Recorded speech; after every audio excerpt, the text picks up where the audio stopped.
ഓം നമ ശിവാഭ്യം നവയവനാഭ്യം പരസ്പരാശ്ലിഷ്ട വൃദ്ധരാഭ്യം നഗേന്ദ്രകന്യാം സകേതനാഭ്യം നമാമി ശങ്കരപാർവതീഭ്യാം. ഷഡാന്നം കുങ്കുമരക്തവർണം മഹാമതിം രുദ്രമയൂരവാഹം രുദ്രശസൂനം സുരദാതും ഗുഹം സദാഹം ശരണം പ്രപദ്യേ. ഷഷ്ടി എന്ന് പറഞ്ഞു കഴിഞ്ഞാൽ വെളുത്ത പക്ഷത്തിലെ ഷഷ്ടിക്കാണ് പ്രാധാന്യം. അപ്പൊ ഷഷ്ടിവ്രതം എടുക്കുന്നതായിട്ട് നമുക്ക് എല്ലാവരും ഷഷ്ടിവ്രതം എടുക്കാറുണ്ട്. ഒരു വർഷം നീണ്ടു നിൽക്കുന്ന ഷഷ്ടിവ്രതം എടുക്കുന്ന സ്ത്രീകളുണ്ട്. ഷഷ്ടിവ്രതം കൂടുതലും സ്ത്രീകളാണ് എടുക്കാറുള്ളത്, പുരുഷന്മാർക്ക് എടുക്കാൻ പാടില്ല എന്നില്ല. അപ്പൊ ഷഷ്ടിവ്രതവുമായിട്ട് ബന്ധപ്പെട്ടത് സുബ്രഹ്മണ്യനുമായിട്ടാണ് ബന്ധം. കാരണം ശുക്ലപക്ഷത്തിലെ വെളുത്ത പക്ഷത്തിലെ 6ാമത്തെ തിഥി ആണ് സുബ്രഹ്മണ്യന്റെ ആ പ്രധാനമായിരിക്കുന്ന തിഥി എന്ന് പറയാം. കാരണം സുബ്രഹ്മണ്യദേവനെ സംബന്ധിച്ചിടത്തോളം 6 പ്രധാനം. എല്ലാത്തിലും 6 മുഖമാണ്, 6 പേരുകളാണ്, 6 പടൈ വീട് എന്ന് പറയും. 6 പ്രധാന സ്ഥലങ്ങളാണ് സുബ്രഹ്മണ്യൻ്റേത്. 6 പടൈ വീട് എന്ന് പറയും തമിഴ്നാട്ടില്. അപ്പൊ അതേപോലെ എല്ലാം 6ൻ്റേതായിരിക്കുന്ന പ്രത്യേകതയാണ്. അതുകൊണ്ടാണ് 6ാമത്തെ തിഥിയാണ് ഷഷ്ടി എന്ന് പറയാം. അപ്പൊ ഷഷ്ടി എന്നുള്ളത് ഒരു ദേവതയായിട്ടാണ് പുരാണങ്ങൾ പറയുക. ഷഷ്ടി ദേവി എന്ന് പറയും. ആ ഷഷ്ടി ദേവി മറ്റൊന്നുമല്ല, സുബ്രഹ്മണ്യന്റെ ആ ശക്തിസ്വരൂപിണിയായിരിക്കുന്ന, അല്ലെങ്കിൽ ധർമ്മഭക്തി എന്ന് സങ്കല്പിക്കപ്പെടുന്നതായിരിക്കുന്ന ദേവസേന എന്നൊരു പേരുണ്ട്. അപ്പൊ ദേവസേന ആണ് ഷഷ്ടി ദേവി എന്നറിയപ്പെടുക. സുബ്രഹ്മണ്യന്റെ ആ ഹൃദയത്തിൽ നിൽക്കുന്ന ശക്തിയാണ് ദേവസേന. അപ്പൊ അതുകൊണ്ടാണ് നേരെ ദേവസേന എന്ന് പേര് കിട്ടാൻ കാരണം. അപ്പോൾ സുബ്രഹ്മണ്യനെയും ശക്തിസ്വരൂപിണിയായിരിക്കുന്ന ദേവസേനയെയും ആ രണ്ടുപേരെയും ആരാധിക്കുന്നതാണ് ഷഷ്ടി തിഥി എന്ന് പറയാം. അപ്പോൾ തിഥി പ്രധാനമാണ്. വെളുത്ത പക്ഷത്തിലെ ആ ഷഷ്ടി തിഥിക്ക് ഏറ്റവും പ്രാധാന്യം കിട്ടാൻ കാരണം സന്താനങ്ങൾക്ക് അഭിവൃദ്ധി ഉണ്ടാകും, സന്താനങ്ങൾ ഇല്ലാത്തവർക്ക് സന്താനമുണ്ടാകുന്നു, സന്താനങ്ങൾക്ക് മാറാരോഗങ്ങൾ ഉണ്ടെങ്കിൽ ആ ഷഷ്ടിവ്രതം എടുത്താൽ മാറാരോഗങ്ങളൊക്കെ മാറും. അപ്പം അതാണ് പ്രത്യേകിച്ച് നേരെ ഷഷ്ടിയുടെ ഗുണങ്ങളായിട്ട് പറയുന്നത്. അപ്പം മാറാരോഗങ്ങൾ തീർച്ചയായിട്ടും മാറുന്നതാണ് ഈ ഷഷ്ടിവ്രതം എടുക്കുമ്പോൾ. അപ്പോൾ ഷഷ്ടിയെക്കുറിച്ചുള്ളതായിരിക്കുന്ന കഥ പറയുമ്പോൾ ഷഷ്ടി 2 തരം ഷഷ്ടികളാണ് നമുക്കുള്ളത്.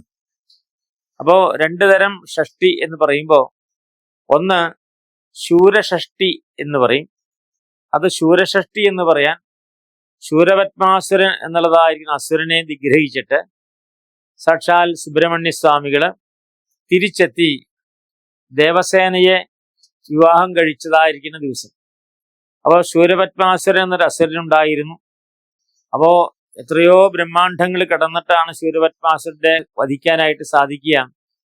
അപ്പോൾ ശൂരപത്മാസുര വധം കഴിഞ്ഞ് നേരെ വിജയശ്രീ ലാളിതനായിട്ട് നേരെ തിരിച്ചെത്തി വന്നതായിരിക്കുന്ന ആ ഷഷ്ടിക്കാണ് നേരെ ശൂരഷഷ്ടി എന്നാണ് പറയാം.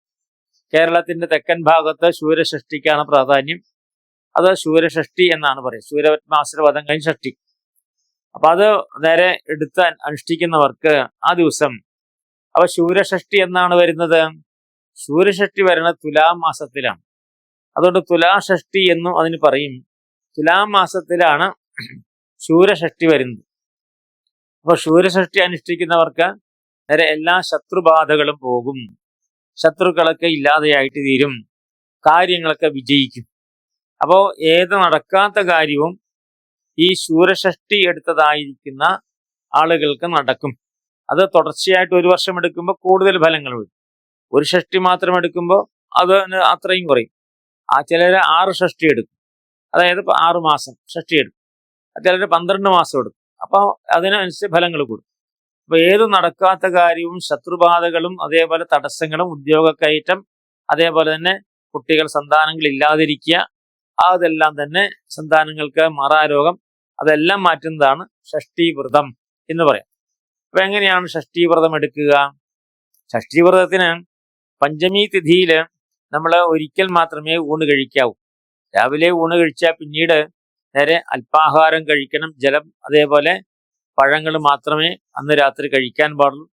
ഷഷ്ടി തിഥിയിൽ നേരെ രാവിലെ ഒന്നും കഴിക്കരുത്, ആഹാരാദികൾ കഴിക്കാതെ നേരെ തൊട്ടടുത്തുള്ളതായിരിക്കുന്ന സുബ്രഹ്മണ്യ ക്ഷേത്രത്തിൽ പോയി ദർശനം നടത്തി നേരെ സുബ്രഹ്മണ്യന്റെ കീർത്തനങ്ങളും സുബ്രഹ്മണ്യ പ്രാർത്ഥനയും നടത്തിയ ശേഷം സുബ്രഹ്മണ്യന് നിവേദിച്ചതായിരിക്കുന്നത്, അപ്പൊ നിവേദിക്കുമ്പോൾ സുബ്രഹ്മണ്യന്റെ ഉള്ളിലുള്ളതായിരിക്കുന്ന ശക്തി സ്വരൂപിണിയായിരിക്കുന്ന ഷഷ്ടി ദേവി അത് സ്വീകരിക്കും.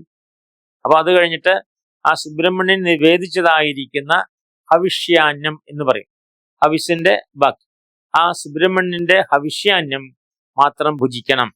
അപ്പൊ അത് ഭുജിക്കുന്നതിന് വേണ്ടിയിട്ട് നേരെ ചോറ് മാത്രമായിട്ട് കഴിക്കാൻ പറ്റാത്തത് കൊണ്ട് അല്പം മോരോ എന്തെങ്കിലും അതിൽ ഒഴിക്കും, സാത്വികമായിരിക്കുന്നു, അത് കഴിച്ച് നമുക്ക് അത് മാത്രം കഴിക്കും. പിന്നെ അന്ന് രാത്രി ഒന്നും കഴിക്കരുതെന്നാണ്. അപ്പോൾ ഈ ഷഷ്ടി തിഥിയിൽ നേരെ സുബ്രഹ്മണ്യന്റെ ഹവിഷ്യാന്നം മാത്രം ഭുജിച്ച് നമ്മൾ സുബ്രഹ്മണ്യ ഭജനത്തോടു കൂടിയിട്ട് നേരെ എങ്ങനെ അന്ന് രാത്രി കഴിച്ചുകൂട്ടി അതിരാവിലെ വീണ്ടും നേരെ പോയിട്ട് സുബ്രഹ്മണ്യനെ തൊഴുത് സുബ്രഹ്മണ്യ ക്ഷേത്രത്തിൽ പോയി തൊഴുതിട്ട് തീർത്ഥവും പ്രസാദം വാങ്ങിച്ച ശേഷം നമുക്ക് സാധാരണ പോലത്തെ ആഹാരങ്ങൾ കഴിക്കാം. അതാണ് ഷഷ്ടി വ്രതത്തിന്റെ പ്രത്യേകത. അല്ലാതെ ഷഷ്ടിക്ക് ഭഗവാന്റെ ഊണ് കഴിച്ചു എന്ന് മാത്രമല്ല, വ്രതമാണ്.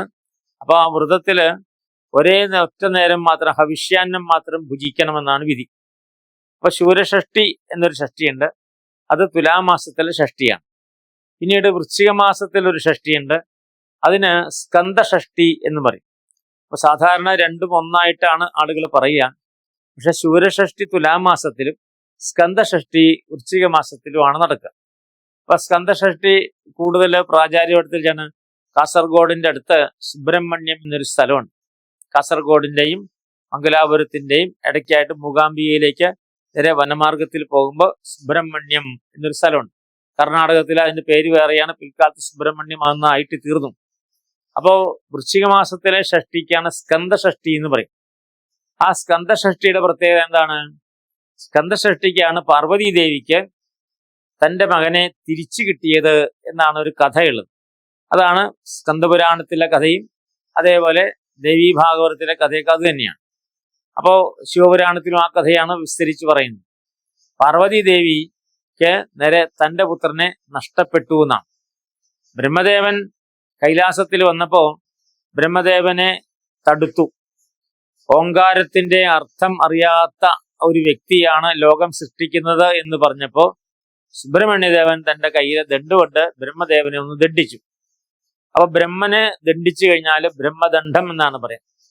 ബ്രഹ്മദേവനെ മർദ്ദിച്ചത് കൊണ്ട് സുബ്രഹ്മണ്യന് നേരെ പാപം വന്നിട്ട് സുബ്രഹ്മണ്യൻ അപ്രത്യക്ഷനായി, ആർക്കും കാണാൻ വയ്യാതെ അപ്രത്യക്ഷനായി. പാർവതിക്ക് സങ്കടമായി, തന്റെ പുത്രനെ കാണാനില്ല. മഹാദേവനോട് പറഞ്ഞു.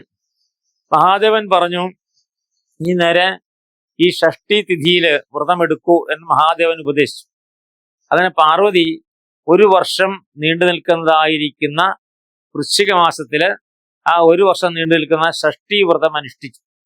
അതേപോലെ പഞ്ചമി തിഥിയില് ഒരു നേരം ആഹാരം കഴിക്കുക, പിന്നീട് നേരെ അല്പം ജലം മാത്രം ആഹാരം കഴിച്ച് ഷഷ്ടി തിഥിയില് നേരെ സുബ്രഹ്മണ്യന് വേണ്ടിയിട്ട് നേരെ പ്രാർത്ഥനയോടുകൂടിയിട്ട് ആഹാരം സമർപ്പിച്ച് അത് മാത്രം ഭുജിച്ച് നേരെ അന്ന് കഴിഞ്ഞ് പിറ്റേ ദിവസം നേരെ വീണ്ടും അല്പാഹാരം കഴിച്ചു. അങ്ങനെ ഷഷ്ടിക്ക് ഉപവാസം എടുത്തു എന്നാണ്. ഒരു നേരം മാത്രം ആഹാരം.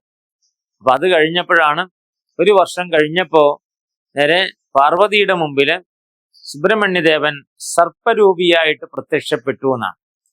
അപ്പൊ സർപ്പത്തിന്റെ രൂപത്തിൽ കണ്ട മകനെ കണ്ടപ്പോ പാർവതിക്ക് വിഷമായപ്പോഴാണ് വിഷ്ണു ഭഗവാൻ തീർത്ഥജലം തളിച്ച് ആ സർപ്പത്തിന്റെ പടം പൊഴിഞ്ഞങ്ങോട്ട് വീണു. സർപ്പത്തിന്റെ പടം പൊഴിഞ്ഞു വീണപ്പോ എന്തായി? സാക്ഷാൽ ബാലസുബ്രഹ്മണ്യനായിട്ട് വന്നു എന്നാണ്. അപ്പൊ ബാലസുബ്രഹ്മണ്യനായിരിക്കുന്ന ശൂലം പിടിച്ചതായിരിക്കുന്ന മയിൽവാഹനനായിരിക്കുന്ന ആ സുബ്രഹ്മണ്യൻ ബാലസുബ്രഹ്മണ്യനായിട്ട് പാർവതിക്ക് ദർശനം അങ്ങനെ കൊടുത്തു. ആ ദിവസമാണ് നേരെ സ്കന്ദഷഷ്ടി എന്ന് പറയുന്നത്. അപ്പോ വടക്കൻ ഭാഗത്ത് കാസർഗോഡ് ഭാഗത്ത് മംഗലാപുരം കാസർഗോഡ് ഭാഗങ്ങളിൽ പ്രത്യേകിച്ച് സുബ്രഹ്മണ്യമാണ് ആ സ്ഥലം. അവിടെ വെച്ചിട്ടാണ് പാർവതിക്ക് ദർശനം കൊടുത്തത്. അവിടെ വെച്ചാണ് സർപ്പരൂപിയായിട്ട് പാർവതിക്ക് ദർശനം കൊടുത്തതും അത് അവിടെ കാണാൻ സാധിക്കും. അത് കഴിഞ്ഞിട്ട് പടം പൊഴിഞ്ഞിട്ട് ബാലസുബ്രഹ്മണ്യനായിട്ട് വന്നു.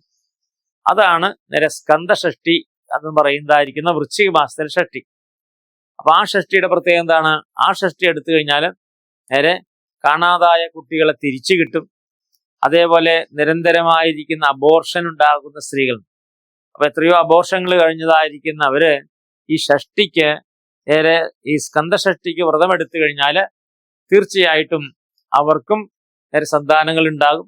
സന്താനങ്ങൾക്ക് മാറാരോഗങ്ങൾ ഉണ്ടെങ്കിൽ ആ ദിവസം നേരെ ആ ഭഗവാനെ പ്രാർത്ഥിച്ചു കഴിഞ്ഞാൽ, വ്രതാനുഷ്ഠാനം കഴിഞ്ഞു കഴിഞ്ഞാൽ മാറാരോഗങ്ങൾ മാറും. കാരണം കുട്ടികൾ ജന്മനാ തന്നെ മാറാരോഗങ്ങളുള്ള കുട്ടികളുണ്ട്, ത്വക്ക് രോഗങ്ങളുള്ളവരുണ്ട്, അതേപോലെ പാണ്ട് തുടങ്ങിയിരിക്കുന്ന രോഗങ്ങളുള്ളവരുണ്ട്, അതേപോലെ ജന്മനാ ചെവി കേൾക്കാത്തവരുണ്ട്, അന്ധന്മാരുണ്ട്, അതേപോലെ വികലാംഗരുണ്ട്.